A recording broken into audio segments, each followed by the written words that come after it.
politik melawai. Saya tidak akan pernah mendengarkan ancaman dari siapapun kalau itu mengganggu kinerja saya. Untuk apa? Ultimatum kemarin Dua Hercules Pak. Ya? Hercules Terkait revisinya nggak ada.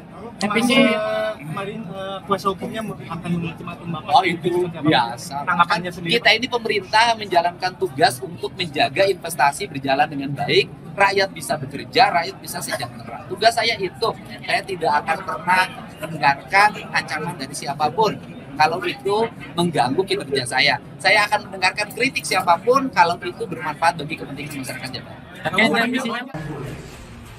Minta sekali lagi kepada Bapak Deddy Mulyadi, saya nggak mau tampilkan.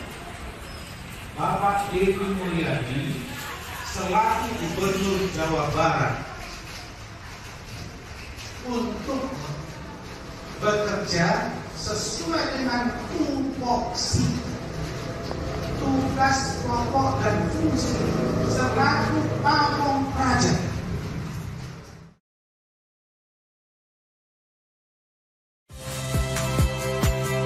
Saya Magister Tarigan.